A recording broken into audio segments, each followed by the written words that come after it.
आज हम स्पर्श रेखे और अभिलंबिक वेग और त्वरण पढ़ेंगे। स्पर्श रेखे टेंजेंशियल और नॉर्मल, अभिलंबिक नॉर्मल वेलोसिटी। पहले हम वेलोसिटी की बात करें और स्पर्श रेखे वेग की बात करें, टेंजेंशियल वेलोसिटी। तो वो क्या है, माना एक कोई वक्र लिया हमने ये, जिस पर बिंदु ए लिया और इस पर कोई पार्टिकल यदि चल रहा है और किसी समय ए पर है और टी समय बाद में पी पर पहुंच जाता है। यहाँ से ए से पी तक की दूरी यदि एस है, यहाँ से क्यू पर पहुंच जाता है जिसकी चाप की लंबाई डेल्टा एस है। माना वक्र किसी स्थिर बिंदु ए से गुजरता है जिस पर ए बिंदु से चलकर कोई कण टी समय पर एस दूरी स्थिर बिंदु पी पर पहुंच जाता है तथा तत्पश्चात टी प्लस डेल्टा टी समय बाद में डेल्टा एस दूरी तय करके और वह क्यू बिंदु पर पहुंचता है। तो अब पी बिंदु पर हमें स्पर्श रेखे वेग का मान निकालना है।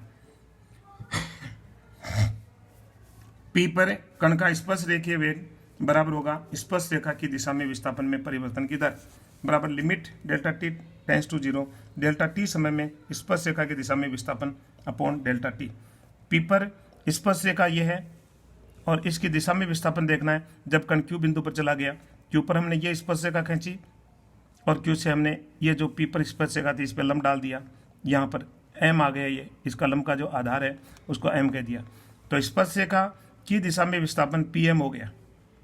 पी पर स्पर्श रेखा की दिशा में विस्थापन डेल्टा टी समय बाद में देखें तो क्यू बिंदु पर पहुंचता है उस समय इस दिशा में विस्थापन पी क्यू हो गया। इसलिए हम इसकी जगह क्या लिख सकते हैं, पी एम बटे डेल्टा टी। स्पर्श रेखा की दिशा में विस्थापन पी एम और बटे delta t, limit delta t tends to 0 this equal to limit delta t tends to 0। P M बराबर हो जाएगा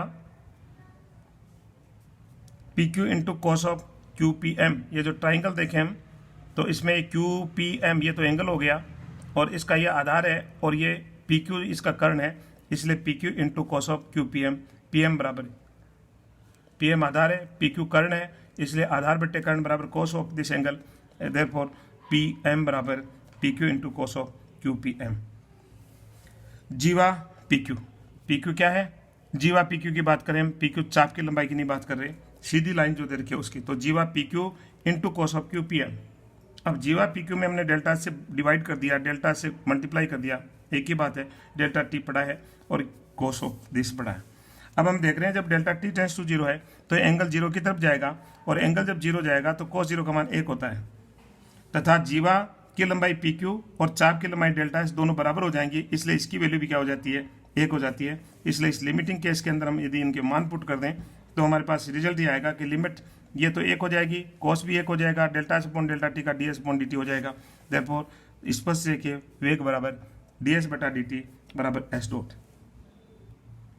अभिलंबिक वेग, अभिलंबिक वेग पी पर निकालना चाहते हैं बराबर पी पर अभिलंब की दिशा में, अभिलंब की दिशा पी के ऊपर पी एन है, अभिलंब की दिशा में विस्थापन में परिवर्तन की दर और बराबर अभिलंब की दिशा में विस्थापन देखें तो क्यू एम और क्यू एम है तो Q M upon delta t. Q M बराबर फिर हो जाएगा जीवा पी क्यू इंटू कॉस की जगह साइन आ जाएगा Q P M upon delta t. लेकिन अब जब एंगल 0 की तरफ जाएगा तो साइन जो एंगल है उसकी वैल्यू क्या हो जाएगी, साइन 0 बराबर 0, इसलिए इसका मान 0 हो जाएगा। जीवा में वैसे डेल्टा से डिवाइड कर लिया, इसका मान 1 हो जाएगा लिमिटिंग केस में, ये एस डॉट हो जाएगा, लेकिन गुणा में साइन क्यू पी एम दे रखा है जिसका मान 0 होने के कारण से पूरा ही मान 0 हो जाएगा।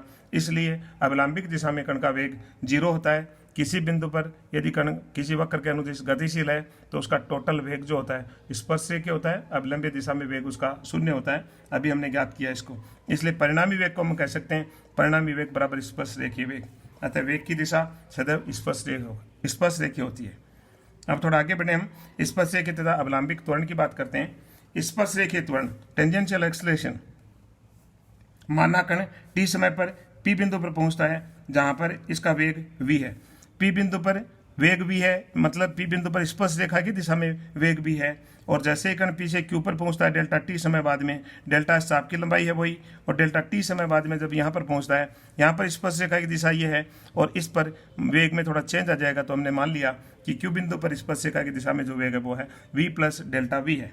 तो अब स्पर्श रेखीय त्वरण ज्ञात करना है। स्पर्श रेखीय त्वरण बराबर होता है पी पर स्पर्श रेखा की दिशा में वेग में परिवर्तन की दर, पहले था विस्थापन में परिवर्तन की दर और अब है वेग में परिवर्तन की दर। तो पी बिंदु पर पहले वेग स्पर्श रेखा की दिशा में v है और बाद में जब क्यू पर पहुंचता है तो इस पहले वाली स्पर्शरेखा की दिशा में जो पी पर स्पर्शरेखा है उस दिशा में इसका वेग का हम घटक लें तो v plus delta V into cos of delta Sai. ये डेल्टा साई देखिए पी पर स्पर्शरेखा साई कोण बना रही है, क्यू पर स्पर्शरेखा साई प्लस डेल्टा साई बना रही है, तो ऊपर का ये जो कोण है डेल्टा साई हो जाएगा, ये डेल्टा साई हो गया। इसलिए इसका घटक इधर लें अपन यू v प्लस डेल्टा वी का, तो v plus delta V into cos of delta psi. इसलिए बाद में वेग हुआ v plus delta V into cos of delta psi, और पहले वेग था v, दोनों को घटा दिया तो वेग में परिवर्तन आ गया। दर निकालने के लिए हमने लिमिट ले ली, delta t tends to 0 delta t से हमने डिवाइड कर दिया। अब हम आगे देखें तो जब डेल्टा t टेंड्स टू 0 तो डेल्टा साई भी 0 की तरफ आकर्षित होगा और cos 0 बराबर 1 हो जाता है, इसलिए इसकी जगह 1 पुट करेंगे तो v plus delta v minus v हो गया, v से भी कैंसिल हो गया और इसकी जो लिमिटिंग केस आया वो dv अपॉन dt हो गया। इस dv अपॉन dt को हम v का मान पुट करें जो कि ऊपर निकाला अपने s डॉट, तो इस तरह से लिख सकते हैं ds डॉट बटा dt, दो बार अवकलन हो गया t के सापेक्ष, इसको डबल डॉट भी लिख सकते हैं s। dv में ds का भाग दे दिया, ds से मल्टीप्लाई कर दिया, ds अपॉन dt फिर से v हो जाता है, तो इसको हम v into D by ds भी लिख सकते हैं।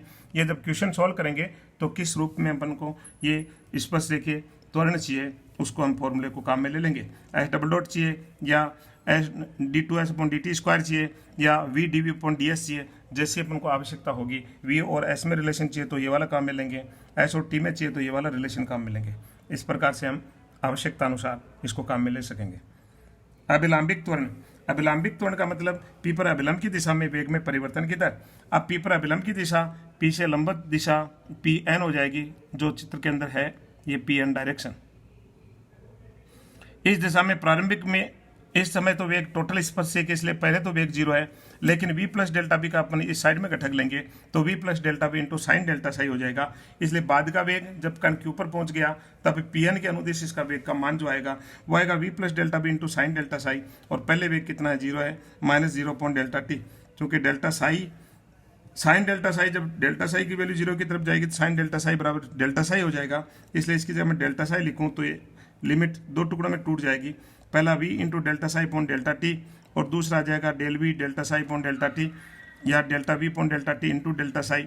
इससे हमने इसकी लिमिट ली तो पहला हो गया v into d psi by d t, दूसरे में dv del v upon delta t तो dv अपॉन डी टी हो जाएगा, परंतु डेल्टा साई से मल्टीप्लाई, इसलिए डेल्टा साई की जगह जब 0 लिखेंगे तो 0 हो जाएगा।